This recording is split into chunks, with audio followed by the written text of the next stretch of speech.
와인에 담그고 어쩌고저쩌고 그런 거 안 합니다. 12시간, 24시간 그런 것도 안 할 거예요. 부르고뉴산 와인을 어쩌고저쩌고 그런 것도 안 할 거예요. 어서오세요. 준의 비스트로에. 여러분 바쁘시니까 바로 조리로 들어갈게요. 이 프랑스의 클래식 퀴진, 오트 퀴진이라고 하죠. 이 오트 퀴진의 대명사 비프 부기뇽은요, 한국어로 표현하자면은 부르고뉴의 소고기다, 뭐 이런 식으로 직역이 되는데요. 여튼지간에 이 오트 퀴진을 대표로 하는 이 비프 부기뇽을요, 각각 소재의 특징을 살려서 기존 레시피와는 약간 다르게 오트 퀴진과 누벨 퀴진을 섞어서 진짜 요리 오늘 처음 해보시는 분들도 할 수 있게 스텝 바이 스텝으로 하나씩 준비해가지고 마지막에 컨비네이션만 해서 만들어지는 구성을 가져왔고요. 하지만 진짜 프렌치의 기법들을 곳곳에 담아서 제대로 녹여놨습니다.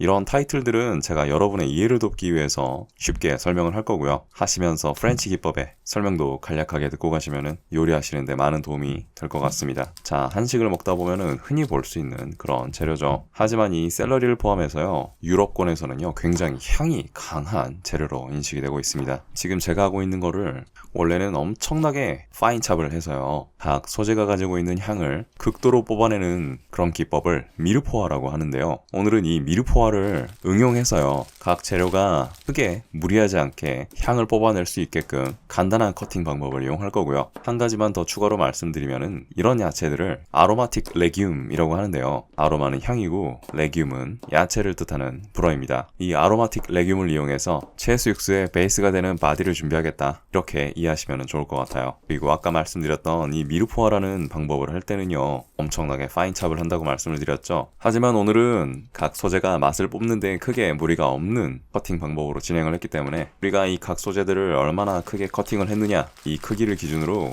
재료를 볶는 순서를 정해주시면 좋고요. 물론 각 소재가 가지고 있는 밀도, 덴시티라고 하죠. 이 섬유질의 밀도가 두꺼운 순으로 볶아주셔도 아주 좋아요. 옛날같이 무조건 마늘을 볶고 양파를 볶고 이러면은 익는 순서가 완전 다 제각각이 되어버리니까요. 각 소재의 크기와 밀도를 생각하셔가지고 볶는 순서에 대한 생각을 새롭게 가져가시면은 마지막에 조화롭게 볶아진다, 이런 것도 꼭 알고 가셨으면 좋겠습니다. 이거를 저희 기준에는 진짜 타기 직전까지 갈색빛이 돌 때까지만 볶아주는 게 포인트인데요. 너무 고민하지 마시고 약간 브라운색이 맴돈다 이러면은 바로 조리를 중지해 주시고 따로 빼면 됩니다. 맛에는 크게 차이가 없어요.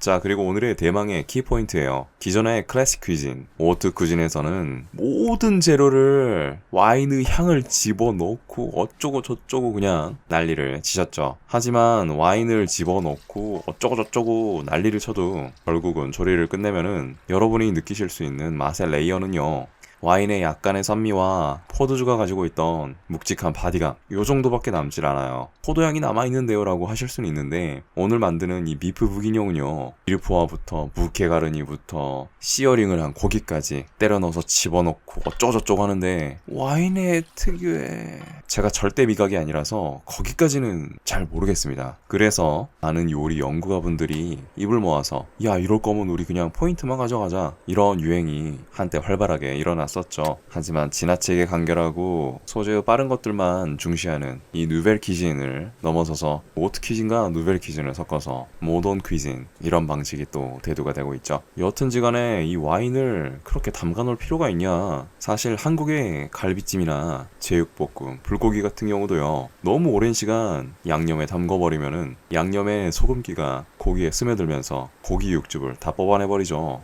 이 경우는 약간 다릅니다만은 뭐 굳이 그럴 필요 있냐, 요런 의문에서 만들어진 레시피라고 합니다. 이 와인을 오랜 시간 졸여서 시럽화를 하는데요, 이 와인이 가지고 있는 진득한 바디감과 진한 향만 남겨가지고 마지막에 때려놓고 컨비네이션하는 방식으로 진행을 하겠다, 요런 뉴웨이브의 조리 방법을 이용을 해서 빠르게 진행을 하겠습니다. 자, 저 같은 경우는 약간 투머치하게 졸여진 느낌이 없지 않죠. 하지만 여기서 절대 알아가셔야 할게요. 와인 시럽이 투머치하게 됐어요 이러면은 단순하게 육수의 양을 늘려주시면 되는 거고요. 그래도 좀 불안한데요 이러시는 분들은 제가 이따가 보여드릴 건데, 이 투머치하게 졸여진 데에다가 뜨거운 물을 살짝만 부어가지고 점도를 맞춰내면은요, 그냥 돌아오니까 쉽게 진행을 할게요. 자, 그리고 소고기를 준비해 보겠습니다. 소고기는 어떤 부위를 써야 하나요? 어떤 부위를 쓰셔도 사실은 상관이 없어요. 이 요리의 원류가 공부들이 먹던 그런 스튜죠. 소고기가 단단하니까 오래 끓여가지고 부드럽게 만든다, 이런 단순한 요리법으로 진행을 하지 않고요. 오늘은 최대한 빠르게 진행을 한다고 말씀을 드렸어요. 그러니까 오늘은 저는 이걸 추천을 드리고 싶어요. 자, 베이킹소다죠. 잘 아시다시피 베이킹소다는 알칼리 계열이니까요, 단백질과 반응해서 단백질의 표면을 부드럽게 만들고요. 뭐 약간 녹여낸다는 표현이 맞겠습니다만은 고기의 근육 다발다발을 살짝 녹여가지고 부드럽게 만들어주겠죠. 심지어 고기의 특유의 냄새까지 잡아주는 그런 역할을 하니까요. 여러분이 단단한 고기를 샀다, 이 베이킹소다를 이용해가지고 딱 20분간 재워두시면 되고요. 20분 이상 재워버리면은 고기가 흐물흐물해져 버리니까 20분 넘어가지 않는 쪽으로 진행을 부탁을 드릴게요. 그리고 꼼꼼히 씻어가지고 사용을 해주셔야겠죠. 자, 여튼지간 설명을 마저 한번 드려볼게요. 오늘의 레시피는요, 가급적 기름진 고기를 사용을 하지 않으시는 거를 권장드릴게요. 그렇다고 또 기름이 너무 많이 없으면 또 안 되겠죠, 여러분. 적당한 게 제일 좋아요. 힘줄 걱정하시는데 힘줄도 아주 크게 문제없이 잡수실 수가 있으니까요, 그런 거 고민하지 마시고요. 왜 기름이 많으면 안 될까요? 투머치하게 기름이 많은 부위를 사용을 해버리면요, 이 소고기의 기름 때문에 맛 전체가 헤비해지면서 어차피 나중에 조리를 할 때 기름을 떠내줘야 되기 때문에 굳이 불필요하게 기름이 너무 많은 부위를 사용하시면은 아깝다. 그 고기는 차라리 더 맛있는데 1시간 이하로 조리를 할 수 있는 요리에다가 사용을 하시면 좋겠다, 이 말씀을 드리고 싶어요. 여튼지간 고기를 추천을 드려야겠죠. 그 어떤 부위를 쓰셔도 좋아요 이러면 여러분 또 고민 많으니까 저는 한국에서도 찜이나 국거리에 많이 쓰이는 양지와 사태를 추천을 드릴게요. 양지와 사태는 육향도 풍부하죠. 그리고 고깃결도 부드러워가지고 장시간 끓여도 너무 단단해지지도 않고요. 특히나 사태는 보드랍게 찢겨지는 게 매력이죠, 찜할 때요. 그러니까 너무 고민하지 마시고 양지랑 사태를 쓰자, 이렇게 진행하셔도 좋겠어요.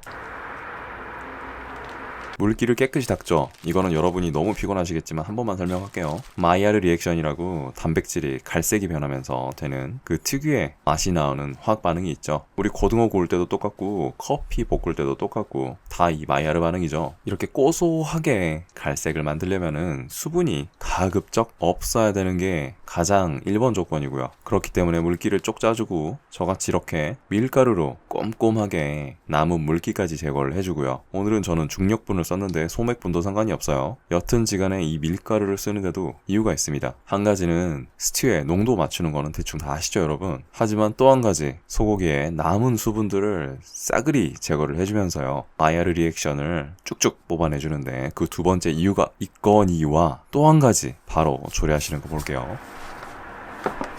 자, 그렇습니다. 저는 오늘 소고기를 볶는 거를 넘어서 튀기기 직전 단계까지 갈 건데요. 오늘은 스튜 요리죠. 그냥 튀기듯이 조리를 해 주셔가지고요, 마이야르 반응을 머리 끝까지 뽑아내는 방식을 이용을 하겠습니다.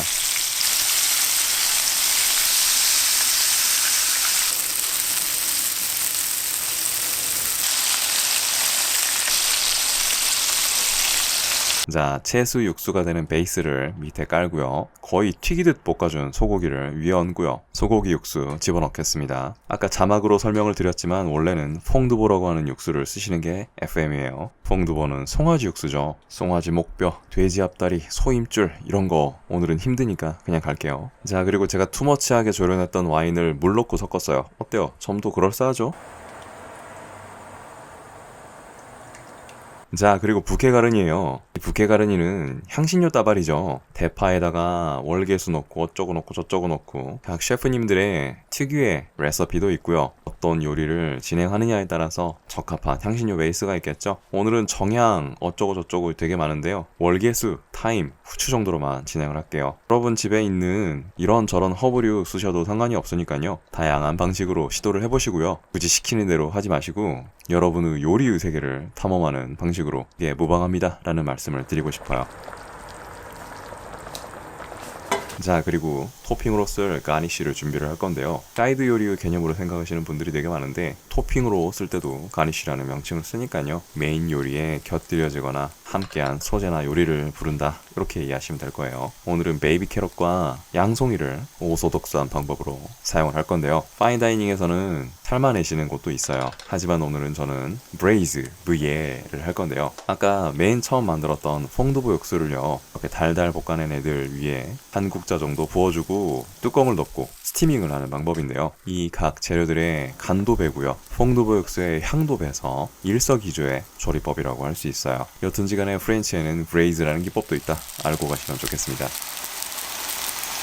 자, 그리고 비프 무기용을 드실 때 빼놓을 수 없는 메뉴죠. 매쉬드 포테이토인데요. 감자를 찌고 개고 어느 세월에 하세요. 여러분, 집들이 음식하는데 오후에 손님 오시는데 다 지쳐가지고 요리 내면은 뭔 소용이에요, 그쵸? 오늘은 이렇게 매쉬드 포테이토를 눈 감고도 만들 수 있는 방법 가져왔으니까요, 퍼뜩 보고 가실게요. 감자에 젓가락이 박히면 다 이긴 거죠. 한 4분의 3쯤 있고 조금 심이 남았을 때 마늘을 투하해 줄게요. 한국 사람 마늘 못 참죠. 자, 그리고 생크림 넣어주고요. 여기서 생크림 양을 조절하시면서 여러분이 매쉬드 포테이토의 질감을 부드럽냐 하드하냐 조절을 해주시면 되고요. 아지노모토 꼭 넣으세요. 몸에 안 나쁩니다.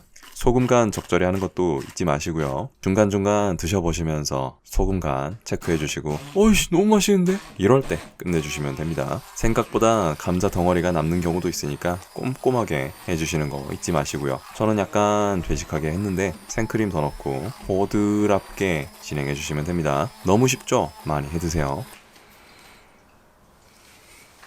수분이 많이 날아가지 말라고 그냥 뚜껑을 덮어놓은 거고요. 중간중간 떠들어 보시면서 오버쿡 하지 않도록 잘 보시고, 점도가 알맞게 진행됐다 이러면은 과감히 고기를 걷어 올리고 여기서 간을 하셔야 돼요. 파인다이닝에서는 한번 전부 채로 거르고 필터를 하시는 방식으로 진행을 하셨는데요. 여러분께 거기까지는 권해드리고 싶진 않아요. 오늘은 최대한 빠르고 간단하게 먹는 방식으로 진행을 할 거니까요. 그리고 마지막에 애프터 버터, 이거 넣고 안 넣고가 풍미와 맛의 레이어가 완전 다르니까 이 애프터 버터 꼭 하셔야 될 것 같습니다. 손님분들께서도 한술 뜨면서 이거 너 뭐 넣었어? 라고 하시거든요. 꼭 한번 해보세요.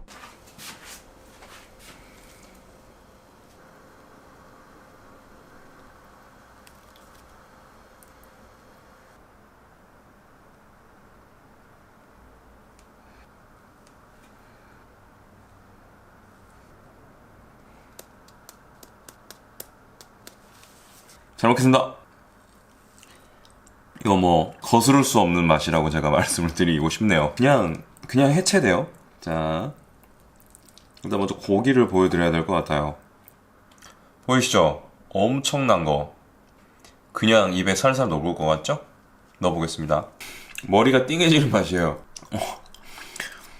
한국 사람의 입맛에 안 맞는 메뉴라고 설명을 하시는 분도 계세요. 하지만 제가 장담컨대 제대로 드셔보시면은 띠용합니다. 소스가 묻은 매쉬 포테이토죠. 매쉬 포테이토 단독으로도 맛있지만 먹어볼게요.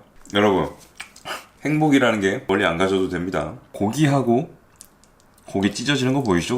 그냥 쭉쭉 찢어져요. 자, 고기와 매쉬드 포테이토를 함께 먹어볼게요. 우와. 와. 일단 향신료의 액센트는 아까도 말씀드렸지만 무게가르니의 향이 각각이지 않아요. 한꺼번에 섞여서 나는 거거든요. 일단 되게 두꺼운 개성을 가지고 있는 음식이 맞고요. 와인 소스, 와인 향이 들어가 있다고는 표현하는 건 거짓말이라고 봐요, 저는요. 와인의 향이 아니라 와인의 바디감이 있다 라는 표현이 가장 정확한 표현이 되는 요리가 아닌가 싶습니다. 매쉬드 포테이토와 함께 어우러지는 이 완벽한 하모니를 여러분이 꼭 한번 드셔보셨으면 좋겠어요. 이거 이제 입에 한 번에 왕 넣을 거예요. 저 말리지 마세요. 와우, 죽이죠. 그냥 쭉쭉 찢어지죠. 마지막에 애프터 버터를 넣은 것도 신의 한 수라고 말씀을 드리고 싶네요. 제가 만들었지만 항상 행복합니다.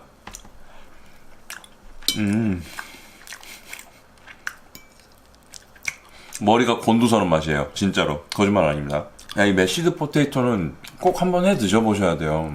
이거 진짜 만들어 드시면은 당근 맛있는 거. 와. 제가 먹을 걸로 거짓말 안 해요. 한마디만 말씀을 정확하게 드리자면 죽여주는 맛입니다. 잘 먹습니다. 최고였습니다. 최고의 맛. 자, 오늘은 저는 촬영을 하면서 왔다 갔다 만들다 보니까 한 3시간 정도 소모를 했는데, 사실 집에서 한꺼번에 하시면은 훨씬 더 빠르게 만드실 수 있는 요리예요. 오늘 제가 만든 방식처럼 만들어내면은 금세 손님상에 올려도 전혀 부끄럽지 않은 수준급의 요리를 뚝딱하고 만들 수 있으니까요. 12시간 재우고 24시간 재우고 갈비찜 하듯 어쩌고저쩌고 이렇게 하지 마시고 딱 포인트만 프렌치 기법 곳곳에 넣어가면서 구독 알람 해주시고 준수 비스트로 레시피 계속 복습하시면서 쉽게 빠르게 즐겁게 행복하게 가족과 연인과 사랑하는 사람들과 나눌 수 있는 그런 시간 보내셨으면 좋겠습니다. 오늘도 제가 말이 너무 많았어요. 제 베이스가 경양식이라고는 항상 말씀을 드리지만은 그래도 프렌치 베이스가 되고 있는 게 일본 경양식이 아니겠어요. 여튼 프렌치가 나와갖고 너무 신난 이번 요리였고요. 다음에도 이렇게 모던 퀴즈로 찾아뵀으면 좋겠네요. 자, 오늘도 빨리 셔터 내리고 여러분한테 선보일 다음 요리 준비하러 갈게요. 긴 시간 시청 너무 감사합니다. 준수 비스트로였어요. 다음에 또 만나요.